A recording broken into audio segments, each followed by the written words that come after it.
صلاۃ و سلام علیکہ یا رسول اللہ صلی اللہ تعالی علیہ وآلہ وسلم۔ تعلیم کی تیزاب میں ڈال اس کی خودی کو، کیا کہنے؟ علم ایک روشنی ہے، سبحان اللہ۔ علم ایک پرکاش ہے، علم ایک عظیم دولت ہے،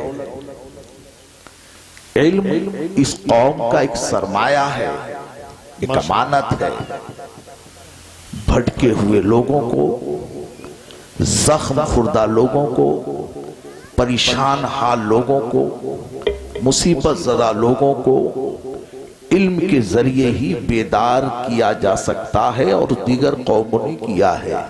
بے شک سبحان تو اللہ۔ اقبال کہتے ہیں تعلیم کی تیزاب میں ڈال اس کی خودی کو، خودی غرور، تکبر، انا، جہالت، کیا کہنے؟ پریشانی، شرک، ظلمت، یہ خودی ہے۔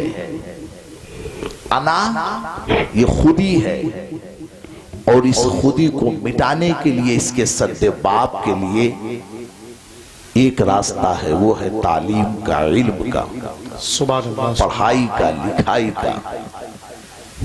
تعلیم کی تیزاب میں ڈال اس کی خودی کو، ہو جائے ملائم تو جدھر چاہے ادھر پھیر۔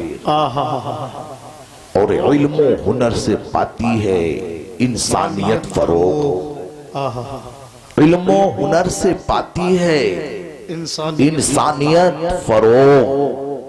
انسان زندہ لاش ہے تعلیم کے بغیر، انسان زندہ لاش ہے تعلیم کے بغیر۔ اور اگر ظالم کی گردن تیری زد میں آ نہیں سکتی، اگر ظالم غاصب کی گردن تیری زد میں آ نہیں سکتی، قلم کی بجلیوں سے پھونک دے اس کے نشمن کو۔ کیا کہنے قاری صاحب، زندہ باد۔ قلم کی بجلیوں سے اگر غاصب، شہزور، طاقتور، بہت اچھے بات۔ بدماش اتنا قوی ہے، آئے ہائے ہائے، اتنا شہزور ہے کہ آپ کا مظلوم ہاتھ اس کے گریبان تک نہیں پہنچ پا رہا ہے، تو ایک قوم مسلم، ایک قوم مومن، اسلام نے تجھے قلم کا سرمایہ دیا ہے، سبحان اللہ سبحان اللہ۔ اسلام نے تجھے علم جیسی عظیم دولت دی ہے۔ اگر ظالم کی گردن تیری زد میں آ نہیں سکتی، قلم کی بجلیوں سے پھونک دے اس کے نشمن کو۔ اور مجھ کو سولی پہ چڑھانے کی ضرورت کیا ہے؟ مجھ کو سولی پہ چڑھانے کی ضرورت کیا ہے؟ میرے ہاتھوں سے قلم چھین لو میں مر جاؤں گا، میرے ہاتھوں سے قلم چھین لو میں مر جاؤں گا۔ حضرات، قرآن کہتا ہے کنتم خیر امت اخرجت للناس تعمرون بالمعروف وتنہون عن المنکر، تم بہترین امت ہو۔ رب کہہ رہا ہے، اللہ مخاطب آپ سے ہے، نصارہ سے نہیں، یہود سے نہیں، ہنود سے نہیں، اغیار سے نہیں۔ کس سے مخاطب ہے؟ آپ سے، جو کلمہ توحید کے قائل ہیں، جنہوں نے کلمہ توحید پڑھا ہے، اشہد ان لا الہ الا اللہ واشہد ان محمدا عبدہ ورسولہ۔ اللہ ان سے مخاطب ہے، آپ سے مخاطب ہے کہ قوم مسلم، ہم نے تمہیں بہترین امت بنایا ہے۔ کیوں بہترین بنایا ہے؟ اس لیے بہترین بنایا ہے کہ آپ اچھائی کا حکم دیتے ہو، نیکی کا حکم دیتے ہو، روزے کا حکم دیتے ہو، علم کی تعلیم، علم کا پرچار و پرسار کرتے ہو، شرک سے روکتے ہو، ظلم سے روکتے ہو، شراب سے روکتے ہو، بے حیائی سے منع کرتے ہو، ظلم و جبر کا سد باب کرتے ہو۔ اسی لیے اللہ کی بارگاہ میں تم محبوب ہو، مکرم ہو، عظیم ہو، عزیز ہو، افضل ہو، اعلیٰ ہو، اسی لیے اللہ نے تمہیں اشرف کہا ہے، اچھا کہا ہے، بڑھیا کہا ہے، اعلیٰ کہا ہے، عظیم کہا ہے، سب سے برتر کہا ہے۔ یہ حضرات اگر کسی بیٹے کا باپ کہہ دے کہ تو میرا بڑا اچھا بیٹا ہے تو اس کی خوشی کی انتہا نہیں رہ جاتی ہے۔ اگر کوئی شاگرد سے استاذ کہہ دے کہ تو میرا لاڈلا شاگرد ہے تو اس کی خوشی کی انتہا نہیں رہ جاتی ہے۔ اگر کوئی پیر اپنے مرید سے کہہ دے کہ تو میرا سب سے عزیز مرید ہے تو اس مرید کی خوشی کی انتہا نہیں رہ جاتی ہے۔ لیکن ایک قوم مسلم تو کتنا خوش نصیب ہے کہ اللہ تجھے بہتر کہہ رہا ہے، اللہ تجھے اچھا کہہ رہا ہے، اللہ تجھے اعلیٰ کہہ رہا ہے۔ اس لیے اعلیٰ کہہ رہا ہے کہ ہم برائیوں کا سد باب کرتے ہیں، برائیوں سے منع کرتے ہیں، برائیوں کے خلاف ہم علم بغاوت بلند کرتے ہیں، شرک کے خلاف، ظلم کے خلاف، مظلوموں کی حمایت کرتے ہیں۔ اسی لیے اللہ نے ہم کو افضل کہا ہے، اعلیٰ کہا ہے۔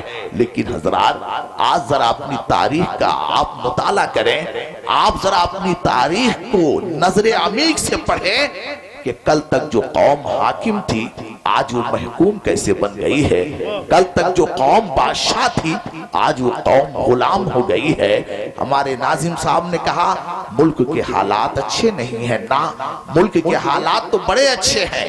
اگر حالات خراب ہیں تو صرف آپ کے خراب ہیں، معاملات خراب ہیں تو آپ کے خراب ہیں۔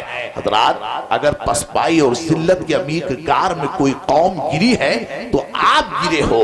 تعلیم سے دور ہم، علم سے دور ہم، تہذیب سے دور ہم، تمدن سے دور ہم، نماز سے دور ہم، علم سے دور ہم۔ آج کسی بھی زاویے سے ہم مسلمان نظر نہیں آ رہے ہیں۔ اقبال کہتے ہیں وضع میں تم تو تناسارا ہو تمدن میں ہنود، یہ مسلمان ہیں جنہیں دیکھ کے شرمائیں یہود، اور تم تو سید بھی ہو، مرزا بھی ہو، افغان بھی ہو، تم سبھی کچھ ہو، بتاؤ کہ مسلمان بھی ہو۔ حضرات آپ اپنا معائنہ کرو، آپ اپنا محاسبہ کرو، آپ اپنے زاویے کا پر ذرا نظر ڈالو، ہم کیا تھے اب کیا ہو گئے ہیں۔ حضرات یہی ہندوستان کی تاریخ ہے، یہی ہندوستان کی سرزمین ہے، یہی ہندوستان کی دھرتی ہے کہ حضرات آپ نے 1100 سال تک ہندوستان کی قیادت کیا ہے، ہندوستان کی نیابت آپ نے کیا ہے۔ وجہ کیا ہے کہ آج رسوا ہو گئے، آج ذلیل ہو گئے، اس کی وجہ صرف یہی ہے کہ ہم نے علم کا دامن چھوڑ دیا ہے، تعلیم کا دامن چھوڑ دیا ہے۔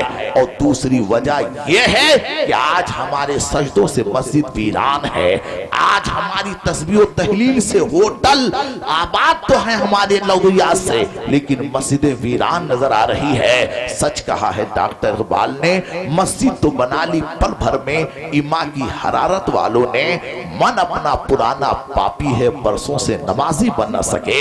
حضرات آج کی گفتگو کا محور صرف یہی ہے کہ قوم مسلم آج ہم لینے کے لیے کیا آئے ہیں۔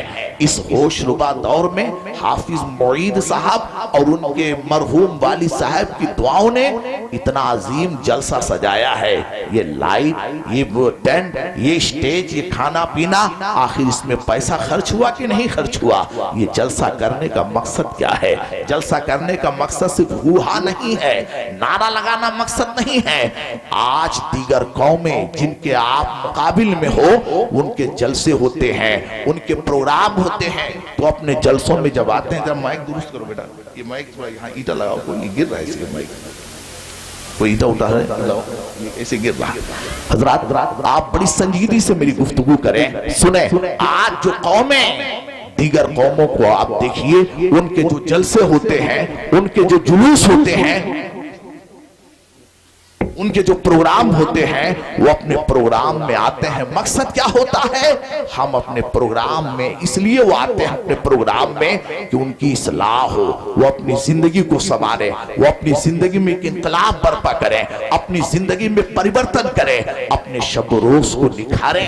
لیکن ہمارے جلسوں کا حال کیا ہے؟ ہمارے جلسوں کا حال صرف نعرہ ہے، صرف چیخنا ہے، واہ واہ ہے، نوٹ آنا ہے، اسی ذہنی عیاشی نے تمہیں تباہ کر دیا ہے. یہی وجہ ہے ملک میں سینکڑوں جلسے ہو رہے ہیں لیکن کسی کو ہدایت میسر نہیں ہو رہی ہے. قوم کا یہ سرمایہ، قوم کا یہ پیسہ اسی طریقے سے بہ رہا ہے. حضرات یہ جلسے جو ہو رہے ہیں تمہیں بیدار کرنے کے لیے ہو رہے ہیں، تمہیں جگانے کے لیے ہو رہے ہیں، تمہیں اپنے حالات سے باخبر کرنے کے لیے ہو رہے ہیں. ہے وہی تیرے زمانے کا امام برحق جو تجھے حاضر و موجود سے بیزار کرے، موت کے آئینے میں دکھلا کے تجھے چہرے دوست زندگی اور بھی تیرے واسطے دشوار کرے. آؤ ذرا دیکھو اتنا بڑا گاؤں ہے، آج اسلامی تعلیمات سے آپ کتنے دور ہیں.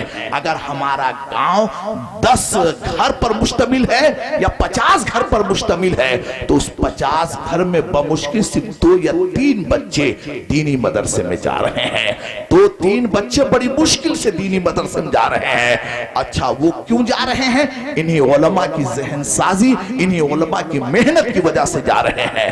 ورنہ آج ہمارے مدرسوں کا حال یہ ہے کہ آپ مدرسے میں جانے کے لیے تیار نہیں ہیں، ہمارے بچے مدرسے میں جانے کے لیے تیار نہیں ہیں. اے حضرات ہم کس زبان سے کہتے ہیں کہ ہمارے نشے بند کو دوسرے لوگوں نے جلایا ہے، دوسرے لوگوں نے پھونکا ہے؟ غلط ہے. جو کچھ تباہیاں ہیں، بربادیاں ہیں، اس کے ذمہ دار صرف یہی قوم ہے. سچ کہا ہے ڈاکٹر اقبال نے، تم نے خود آگ لگائی ہے چمن میں اپنے، بے سبب گردش ایام کو الزام نہ دو. تم نے خود نور کا ظلمت سے کیا ہے سودا، کر کے توہین سحر شام کو الزام نہ دو. آج ہمارا بچہ اچھا جس کی مالی حالت تھوڑا مضبوط ہے، قوم مسلم میں مسلمان میں جس کی تھوڑی بھی حالت مضبوط ہے تو اپنے بچے کو کانوینٹ اسکول میں پڑھا رہا ہے، انگریزی اسکول میں پڑھا رہا ہے، ڈاکٹر بنا رہا ہے، انجینئر. بڑی مشکل، میں نہیں کہتا کہ آپ ڈاکٹر نہ بناؤ، ڈاکٹر بناؤ، انجینئر بناؤ، پروفیسر بناؤ، سب کچھ بناؤ، لیکن جو آپ ڈاکٹر بنا رہے ہو اس ڈاکٹر کو آپ 2 گھنٹہ دین پڑھاؤ، 2 گھنٹہ قرآن پڑھاؤ، 2 گھنٹہ اسلام پڑھاؤ، 2 گھنٹہ شریعت بتاؤ، 2 گھنٹہ سنت بتاؤ، 2 گھنٹہ اسے واجبات اور فرائض کے مسائل بتاؤ. تب ہماری زندگی میں انقلاب آئے گا، تب ہماری زندگی میں نکھار آئے گا. اگر ہم نے اپنے بچے کو دین نہیں بنایا، دیندار نہیں بنایا، اگر ہم نے اپنے بچے کو دین نہیں بتایا تو الہاد کا جو سمندر آ رہا ہے، کفر کا جو سمندر آ رہا ہے، شرک کی جو سونامی آ رہی ہے، یہ حضرات تمہاری تہذیب چھن گئی، مذہبی تشخص سے چھن گیا. آج کسی زاویہ سے ہم مسلمان نظر نہیں آ رہے ہیں. یہ نعرہ لگانے سے کچھ ہوگا ہوائے گا نہیں ہے. آج 70 سال سے تم نے نعرہ لگایا ہے. نعرے کے پیچھے عمل چاہیے، نعرے کے پیچھے کردار چاہیے، نعرے کے پیچھے کریکٹر چاہیے، نعرے کے پیچھے محنت چاہیے، نعرے کے پیچھے جد و جہد چاہیے، مشقتیں چاہیے. تب وہ نعرہ کامیاب ہوتا ہے، تب وہ نعرہ کامران ہوتا ہے. آج کہاں ہمارے بچے پڑھ رہے ہیں؟ اگر پڑھ رہے ہیں تو حضرات دین دنیا سے ہم دور ہوتے چلے جا رہے ہیں. تعلیم نام کی کوئی چیز نہیں ہے، علم نام کا کوئی چیز نہیں ہے. آؤ تعلیم کیا چیز ہے، اور جب تک علم نہیں ہوگا نہ آپ پیر کو سمجھ پاؤ گے، نہ آپ شیخ کو سمجھ پاؤ گے، نہ آپ قرآن سمجھ پاؤ گے، نہ آپ دین سمجھ پاؤ گے. اور حال تو آج ہمارا یہ ہے کہ آج ہم تھانے میں جاتے ہیں، آج ہم تحصیل میں جاتے ہیں، کوٹ کچہری میں جاتے ہیں یا کسی ادھیکاری کے سامنے جاتے ہیں، وہیں ہمارے بچے لاچار ہو جاتے ہیں، وہیں ہمارے بچے کمزور ہو جاتے ہیں. اس کی وجہ کیا ہے؟ اس کی وجہ یہ ہے ہمارا سارا پیسہ شادیوں میں خرچ ہو رہا ہے، سارا پیسہ عیاشیوں میں خرچ ہو رہا ہے. ہمارا پیسہ تعلیم پر نہیں خرچ ہو رہا ہے، علم پہ نہیں خرچ ہو رہا ہے. اور جس قوم نے علم پر خرچہ کیا ہے، آج دیکھ لو دنیا میں سب سے تھوڑی قوم، سب سے چھوٹی قوم، سب سے مختصر قوم یہود ہے. یہودیوں نے ساری تعلیم پر انرجی صرف کر دیا ہے، سارا پیسہ علم پر خرچ کیا. آج یہودیوں میں 500 سائنٹسٹ ہیں. آپ میں کتنے سائنٹسٹ ہیں؟ ہم میں کتنے عالم ہیں؟ ہم میں کتنے حافظ ہیں؟ چلے ہو مقابلہ کرنے کے لیے. بند کرو یہ لفظی جنگ، بند کرو یہ قولی جنگ. وہی قول مقبول ہے جس قول کے پیچھے عمل ہے وہی قول مقبول ہے، جس قوم کے پیچھے، جس قول کے پیچھے جد و جہد ہے۔ آج 2.5 لاکھ یہودی ہیں، انہوں نے پوری دنیا کو یرغمال بنا لیا ہے۔ آج 2.5 لاکھ یہودی پوری دنیا پر حاکم ہے۔ وجہ کیا ہے؟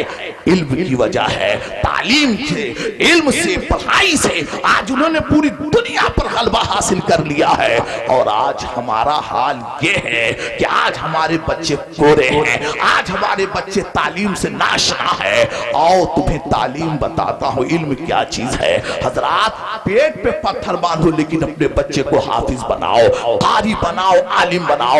اگر تم نے نہیں بنایا تو آپ جانتے ہو آنے والا الہات تمہیں برباد کر دے گا۔ نام سنے ہو نا حضرت سیدنا ابو مالک رحمت اللہ علیہ، حضرت ابو مالک رحمت اللہ علیہ، آپ کی 7 بہنیں ہیں۔ اچھا پڑھائی کا تعلق غربت سے نہیں ہے۔ آج جو یہ قوم رونا روتی ہے پڑھائی پیسہ نہیں ہے اسی لیے ہم اپنے بچے کو نہیں پڑھا رہے ہیں، غلط ہے۔ پڑھائی کے لیے شوق ہونا چاہیے۔ 50 لاکھ کا گھر ہم بنا سکتے ہیں، 50 لاکھ شادی میں خرچ کر سکتے ہیں، ڈی جے میں خرچ کر سکتے ہیں، عیاشی میں خرچ کر سکتے ہیں، لیکن جب تعلیم کی باری آتی ہے، علم کی باری آتی ہے، امام کو دینے کی باری آتی ہے تو یہ قوم غریب ہو جاتی ہے، یہ قوم مفلوق الحال ہو جاتی ہے۔ تم سے بڑا بھکاری کوئی نظر نہیں آتا، تم سے بڑا منتا کوئی نظر نہیں آتا۔ چلے ہو جہاد کرنے کے لیے، مارے جاؤ گے، برباد کر دیے جاؤ گے۔ وقت ہے اٹھو، ہم تمہیں سبز باغ نہیں دکھائیں گے۔ کرامت سے اسلام نہیں پھیلا ہے، معجزے سے اسلام نہیں پھیلا ہے، اسلام پھیلا ہے استقامت سے، صبر سے، جد و جہاد سے، جہاد سے۔ اور وہ جہاد شمشیر سے نہ کیجئے، تلوار سے نہ کیجئے، وہ جہاد نفس سے کیجئے۔ جہالت سے جہاد ہو، اپنے گھر سے جہاد شروع کرو، خاندان سے جہاد شروع کرو۔ یہ خاندان میں جو جہالت پھیلی ہوئی ہے، یہ خاندان جو بے راہ روی کا شکار ہے، ہماری مائیں بہنوں کے سروں سے دوپٹہ غائب ہو رہا ہے۔ آج پردہ نام کی کوئی چیز نہیں رہ گئی ہے۔ ان سے جہاد کرو، تب غیروں سے جہاد کے لیے آپ آگے آپ قدم آگے بڑھاؤ۔ ہم تو ہار ہی جا رہے ہیں اپنے گھر میں، ہم شکست کھا جاتے ہیں اپنے گھر میں۔ تعلیم کے نام پر آج ہم نے ایک پیسہ خرچ نہیں کیا ہے۔ آؤ ذرا دیکھو، حضرت ابو مالک 7 بہنیں ہیں۔ آپ کی ماں نے کہا بیٹے والد کا انتقال ہو گیا ہے، خوش نصیب ہے ہمارے حافظ معین صاحب، ابھی معلوم پڑا کہ ان کے والد کا انتقال ہو گیا ہے۔ والد صاحب نہیں ہیں لیکن خدا کی قسم جاتے جاتے انہوں نے ایسا شجر لگا دیا ہے، ایسا پیڑ لگا دیا ہے۔ حافظ معین صاحب کو انہوں نے مولانا شاہ محمد کی سرپرستی میں مدرسے میں داخلہ کروا دیا۔ آج یہ بچہ حافظ قرآن بن گیا، آج یہ بچہ امام بن گیا، آج یہ بچہ قاری قرآن بن گیا۔ سرکار فرماتے ہیں جس کا بیٹا زمین پر قرآن پڑھتا ہے، ہم زمین کے نیچے اس کے باپ پر رحم و کرم کی بارشیں کیا کرتے ہیں، رحم و کرم کے پھول برسایا کرتے ہیں۔ واہ رے حافظ معین صاحب، ایسے ہی قربانی کی ضرورت ہے۔ امام مالک رحمت اللہ علیہ کی ماں نے کہا بیٹے بڑی غریبی ہے۔ کہا تو کیا کروں امی جان؟ کہا چلو بیٹے ایک سیٹ کے ہاں تمہیں لگا دیتے ہیں، آپ وہاں پر کام کرے۔ تو آپ کو کپڑے کی دکان پہ لگا دیا گیا، وہاں کپڑا دھویا جاتا تھا۔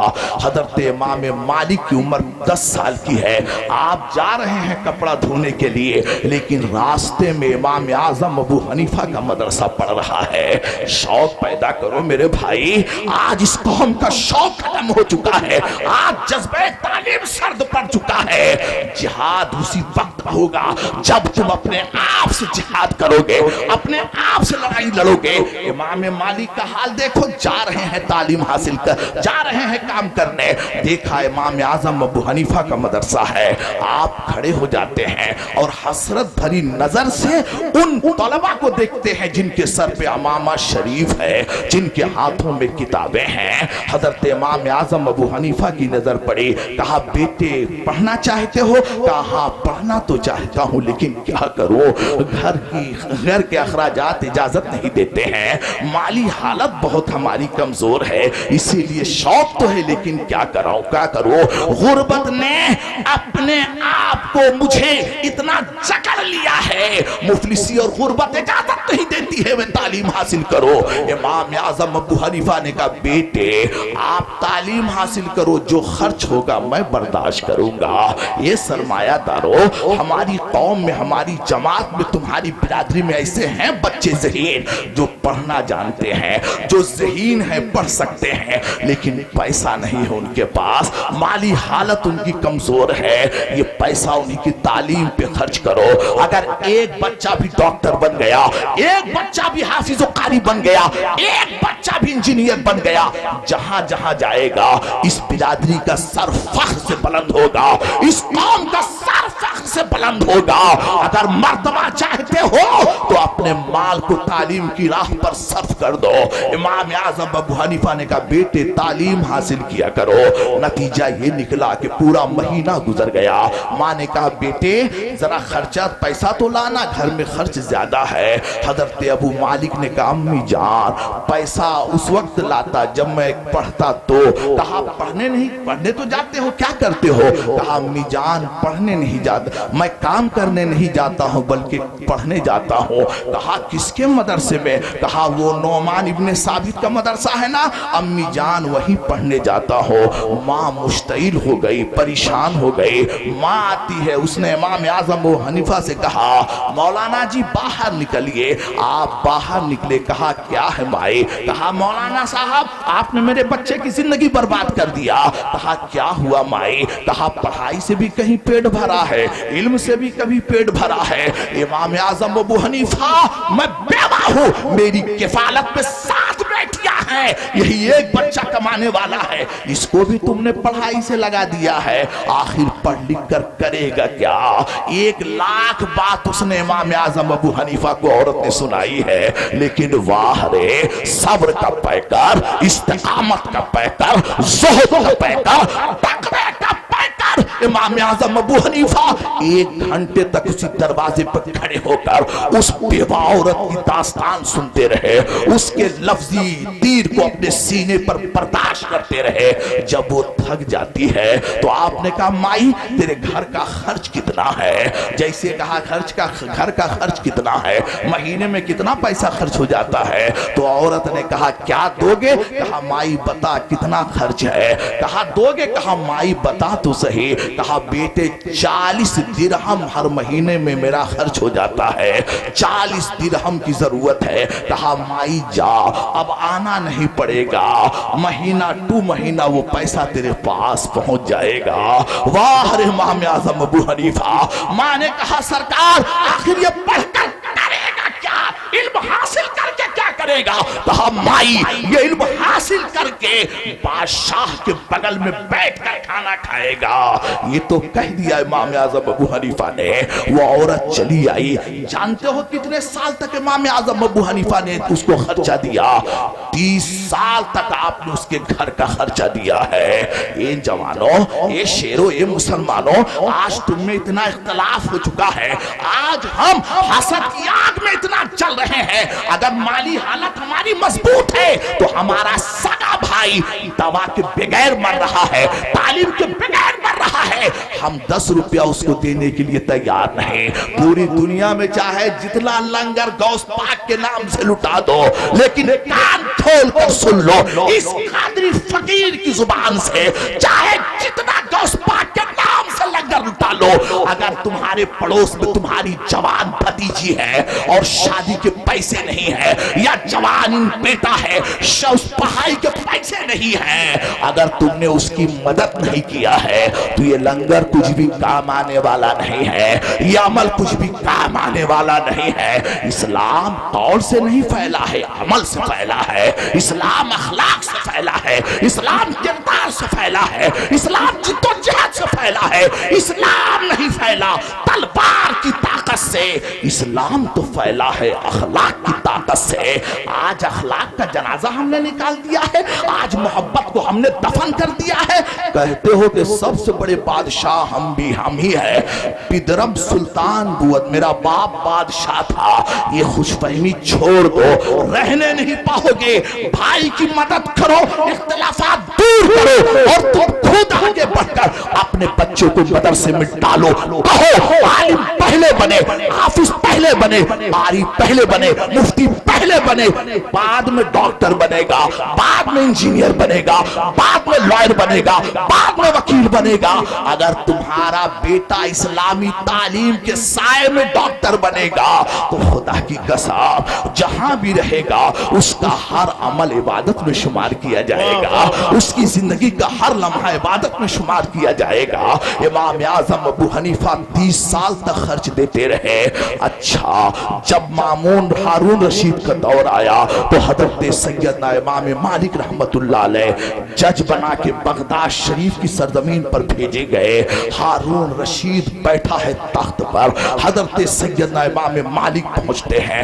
بادشاہ نے کہا کہ میرے بغل بیٹھئے۔ امام مالک بادشاہ کے بغل بیٹھتے ہیں، کھانا رکھا گیا، دسترخوان بچھا، امام مالک بھی کھا رہے ہیں۔ حضرت سیدنا امام مالک کے بغل میں ہارون رشید بھی بیٹھا کھا رہا ہے۔ پیچھے سے آواز آتی ہے، ہاں لال میں زندہ ہوں یہ منظر دیکھنے کے لیے۔ جیسے امام مالک نے پلٹ کر دیکھا، بوڑھی ماں کھڑی ہو کر آواز دے رہی ہے، اے امام اعظم ابو حنیفہ، آپ نے پڑھا کر لکھا کر میرے بچے کو اتنا بڑا عالم بنا دیا، آج بادشاہ اس کے قدموں میں بیٹھا ہے، آج بادشاہ اس کی جوتیوں میں بیٹھا ہے۔ اے امام اعظم ابو حنیفہ، ارے آپ کی نمازیں کتنی تھی، روزے کتنے تھے، حج کتنے تھے، یہ مجھے نہیں معلوم ہے، لیکن یہ امام اعظم ابو حنیفہ آپ کا یہی عمل آپ کی بخشش کے لیے کافی ہے، آپ کی نجات کے لیے کافی ہے۔ اٹھو میرے شیرو، اٹھو اسلام کی سپاہیوں، اسلام کے جابازو، اٹھو تعلیم حاصل کرو، حافظ معید کی طرح اپنے بچے کو بھی اسلامی ماحول میں پیش کرو، تب اسلام بچ پائے گا، تب قرآن بچ پائے گا، تب اسلام کی آن بان بچ پائے گی، ورنہ کفر تو ٹلا ہی ہے مٹانے کے لیے۔ اچھا دوسری بات یہ ہے کہ آج ہم نے اپنے بچے کو اتنا عمیق گار میں ڈال دیا ہے، اتنی جہالت کے گڑھے میں ڈال دیا ہے، آج آپ دیکھ رہے ہو ماں باپ کا کوئی احترام نہیں ہے، کوئی احترام۔ بوڑھا باپ مر رہا ہے، اس کی وجہ کیا ہے؟ ہم نے اپنے بچے کو تعلیم نہیں دیا ہے۔ قرآن کی اگر تعلیم دی ہوتی تو وہ بچہ ماں باپ کے قدم کو چومتا، ماں باپ کے ہاتھ کو چومتا۔ آج کسی بھی عالم کو آپ نہیں دیکھو گے کہ وہ اپنے ماں باپ کا گستاخ ہو، بے ادب ہو۔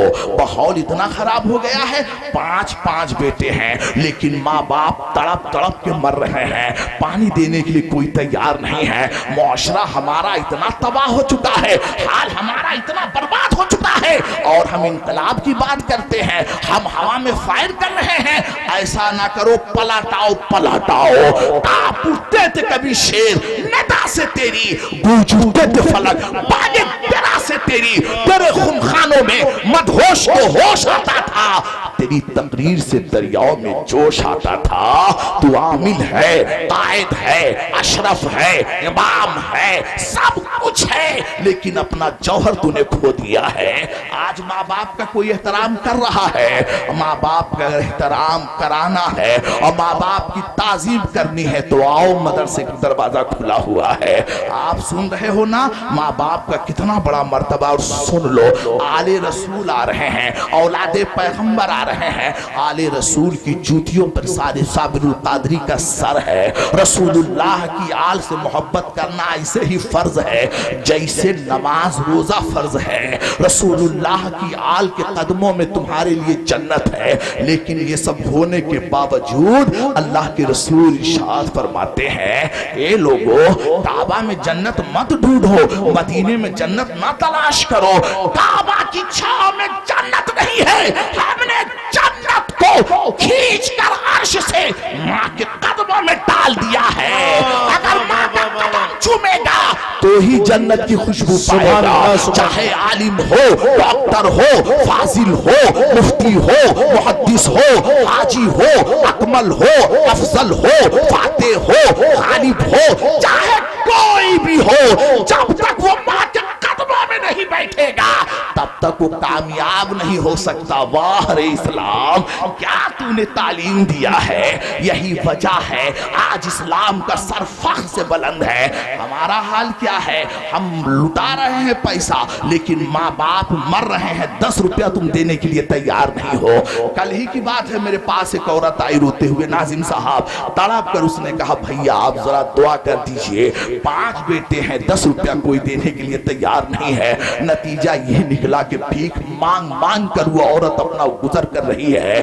یہ تمہارا معاشرہ ہے. آؤ ذرا ماں باپ کا احترام دیکھو. عالم بناؤ اپنے بچے کو, حافظ بناؤ. کون نہیں جانتا, بھی نام سنا نا آپ نے, عبدالحق محدث دہلوی بہت بڑے امام ہے.